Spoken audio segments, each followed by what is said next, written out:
I'm Bev Harris, and I'm the author of the book BlackBoxVoting and also the founder of BlackBoxVoting.org.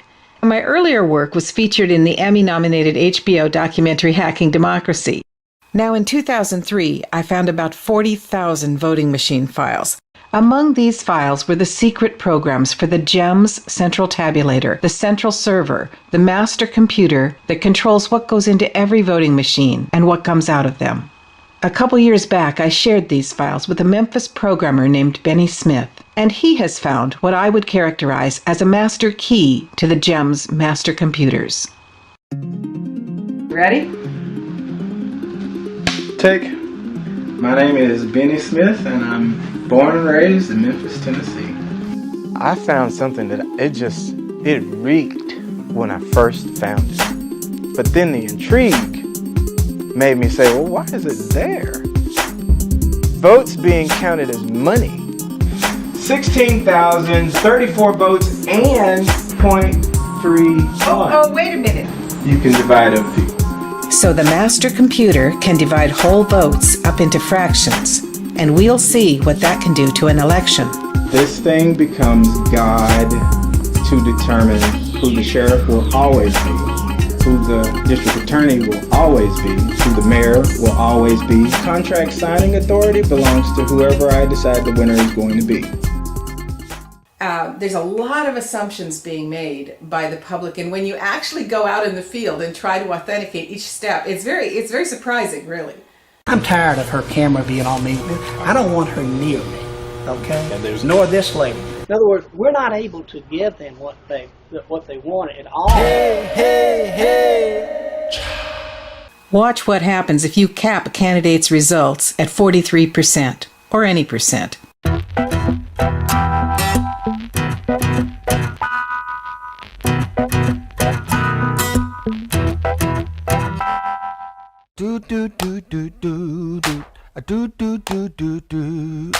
And now imagine if the default setting is to hide the decimals. Right now, the GEMS program is installed and counting votes in 25 states and 616 jurisdictions. But fractional counting began to migrate from the GEMS program into other vendors. Voting systems which count votes as fractions may count as many as 99% of all American votes in 2016. We have these systems that are just simply not operating in a way that's accountable to the public. When we asked, why couldn't we get to the central tabulator, the intimidation that occurred there? If you ask another question, you're going to jail. My name is John Brakey. I'm an election integrity activist out of Tucson, Arizona. I caught them breaking and entering into the computer. I could actually see them going into the system that they're currently using. Well, anyway, that computer was not supposed to have been open until the next morning because it was under seal by political parties, both the Republicans and the Democrats. Wow. These are the official results, and I'm offering no explanation. 77% of all electronic voting in this country is conducted by one manufacturer. Here's my policy and my procedure that you do not take pictures of that room. But your policies, you cannot rewrite Florida Sunshine Law. Later said, well, we sent the data to es&s, the vendor, they fixed it, or they remoted into our computers. Do you solemnly swear or affirm that the testimony that you do give in this cause will be the truth, the whole truth, and nothing but the truth? I do. Thank you. So they could remote into your machine. Our secure remote, called WebEx. So what exactly did they do remotely? What they did was a couple of things, and they have to speak to this. What I saw them do was run scripts against the database. If you think some of the things you've just seen look a little bit dodgy, take a look at the next sequence of events. In 2010, 10 candidates in Shelby County, Tennessee, filed an election contest to investigate numerous irregularities. They asked me to come in and help gather records to evaluate these irregularities, and I brought in Susan Pinchon from Florida, who captured the following video. Mr. Holt's back there. He's not letting us observe what he's doing. Or he maybe, who knows what he might be doing.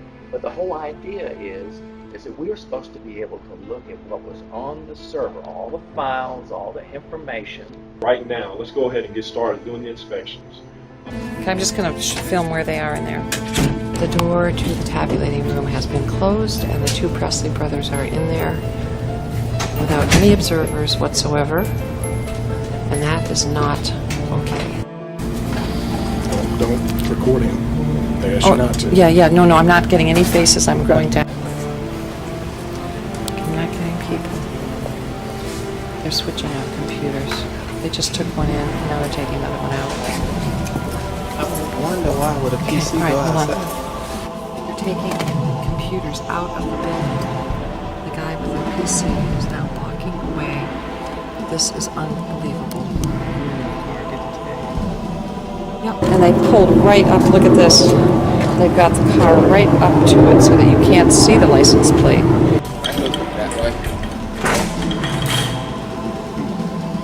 They're switching out PCs.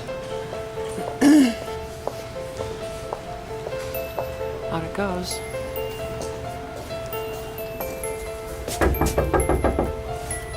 Let me confer with my client. Now, see, guess what? This is county property. We're going to make a call here. Okay? We're going to make a call. If you want access to that data, we can get it for you. This computer will remain here in this building. He's taking it back out of the car now, bringing it in, not taking your face. We're now carrying the same computer back in the building. An examination of the computers being taken out of the building revealed that on the morning the inspection was to begin, at 4:50 a.m., files had been purged. This one is showing on the 12th. So this was the 12th of what? August. We install the operating system, it tells me. If you want to, they won't let us download software to try to do a recovery, and depending upon how well they wiped it, we could probably recover some files, but we would have to load software onto this machine to be able to do that. So this operating system was installed 8/12/2010. Yeah, right. Okay. I think that tells us about what we want to know. Mr. Holden, do you remember the two computers that were being removed from the facility, two desktop computers being removed? No, there were not two computers being removed. I'm tired of her camera being on me. I don't want her near me. And thus began the investigation that led to Fraction Magic. Mr. Settle ordered that the backup tapes be located, to be held in the bosom of the court.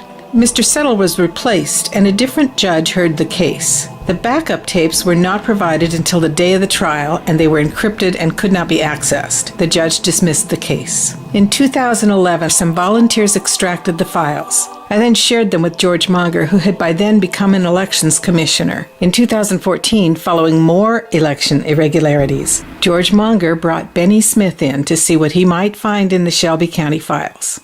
I was probably the greatest skeptic on the planet. I had some candidates come to me and they, everybody who loses their election, right, says, "Oh, it's stolen."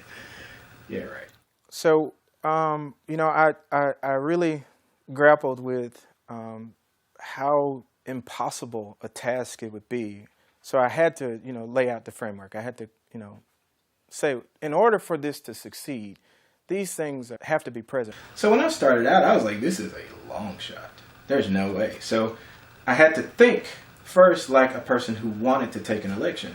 And I just figured out what my design requirements would be.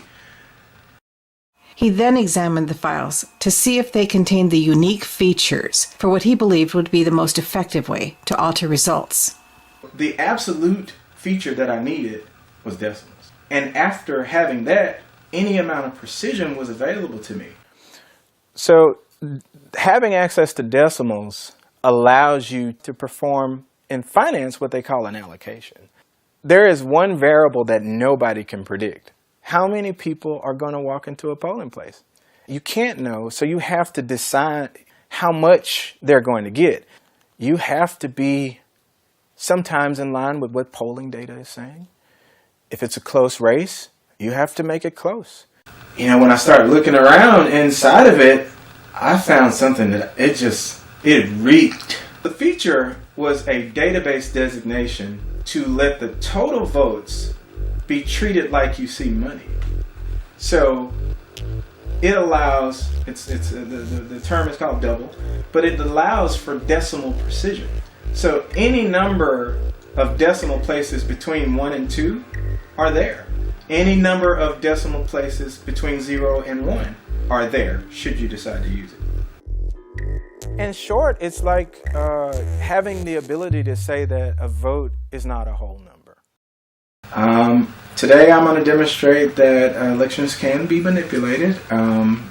You can control the outcomes with an enormous amount of precision using a feature that has largely gone unnoticed in a very familiar voting system. What it has to do is alter the results simultaneously on 3 different types of results reports.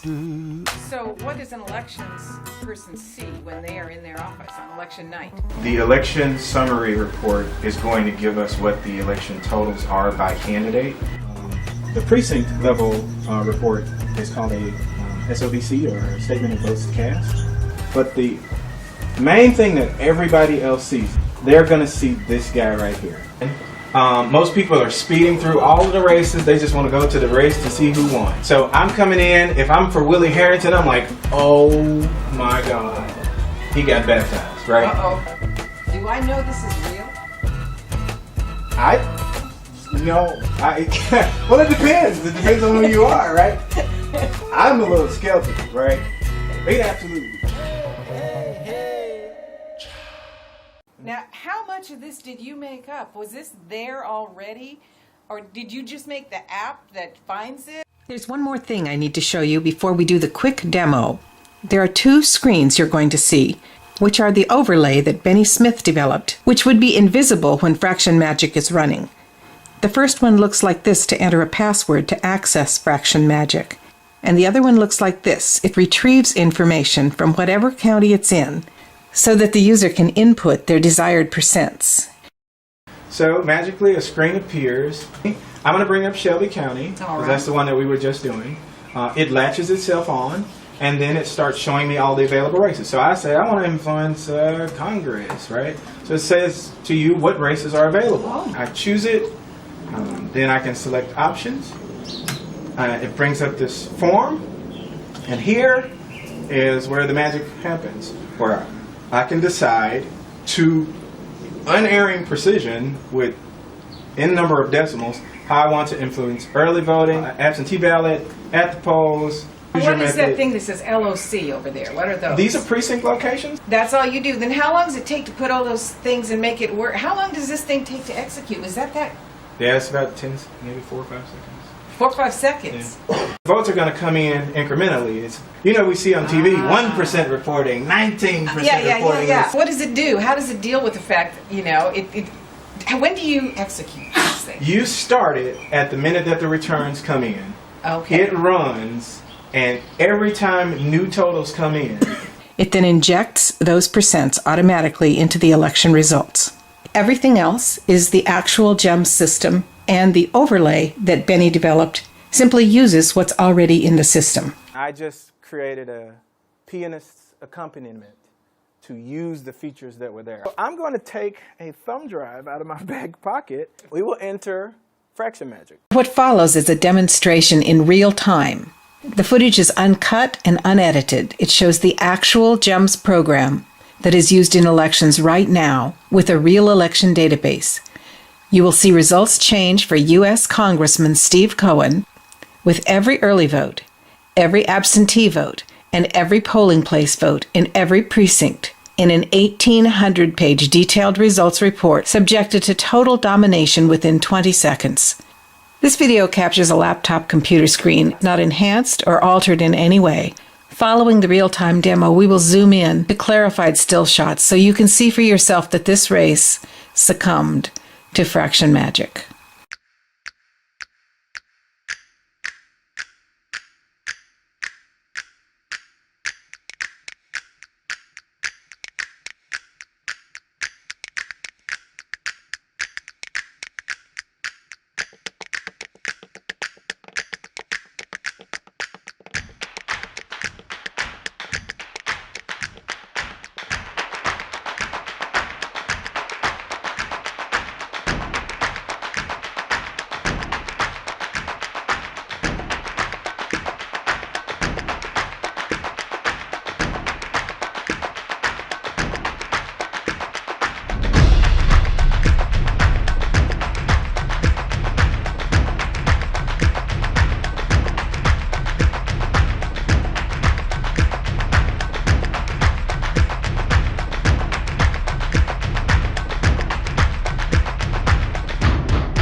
So what the heck did we just see? Let's break it down. Let's start with this. You probably noticed there were some big, fat, glaring decimals in the results shown in Benny's magic show. So I asked him about that. I need the presence of these to effectively manipulate this. You need to have it fractionalized. Yes. Now, does it need to show that? No, I just chose to show it. So the default setting, when you get the reports, it hides all the decimals. And now we don't see that 0.31 anymore. Oh, so if I'm looking at this, I have no idea that you just changed everything. And that's the purpose of showing side by side that I know that it's 16034.31, but on here it is rounded.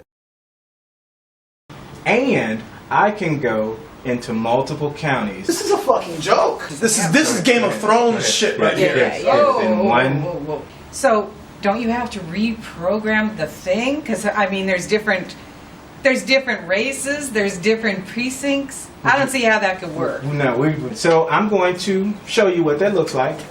Let's go to Alaska. I've never been there. Have you ever been there before? The state of Alaska. Let's go to Alaska. I've never been there and never seen what it looks like. I'm latching on to Alaska and learning what I need to know about those precincts and those demographics, and now it's coming in to say, hey, they were running a presidential race, and here were the candidates. So we're in Alaska. Are we talking about every precinct in the state of Alaska? Every precinct in the entire state. Oh my, so you can go to any place. Any place. And it's going to know who's running and what the races are. Yes. If I jump out of here and go to Marin County. That's in California. California. Anything that has a measure. This is Marin County. There's a measure there. You can say, I want the no to have it. Boxer. Yep. There's Boxer. She's running against a guy named Mickey. You're not reprogramming these counties. No. I'm complementing them. You're using what's already there. Yes. So this is basically one size fits all. You can be one person and you can be entering different places, different states, and gain total control. Yes. It's a product. It's scalable. It learns its environment. It can adjust to any type of political season. It can adjust to any demographic. It can adjust to any county. It is fully configurable, and it runs silently with precision, and you can create plausible results that really pass off as the real thing. So we're being a little glib, but this had to be painful for you. What does it mean to you? You have to get it out of me now. You know, as an American voter who was once viewed as 3/5 of a person, I was diluted in my history. To go inside of this and see that our democracy is replicating this on all of its citizens, you know, that's bad. That's really bad. You know, when I built this program, I built it in disbelief, right? I started off saying it was a long shot, right? There's no way that people have the ability to do something like that, right? And then the more I got to one step and finding out, you know, asking what if I'm wrong, right? Getting and finding out that's right and getting further and further, then it turned into, man, I gotta build this. I gotta build it. I gotta show just how laughable it is, just how egregious it is, just how scalable it is, just how much control you can actually have. And here you have it. Everybody can see it. Now people can see, you know, from start to finish, this is what it looks like if you really do it. And hopefully this will start a dialogue. It'll start a conversation about where the future of democracy should be as it comes to counting votes.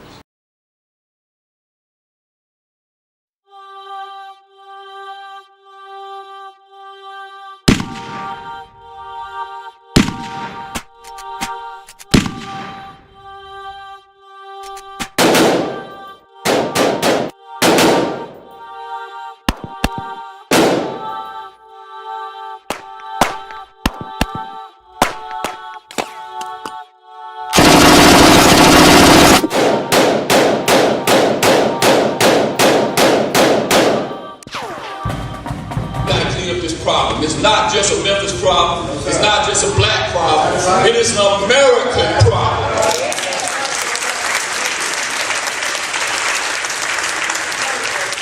We gotta be the force to make the change. It starts here, it starts now, it starts with us.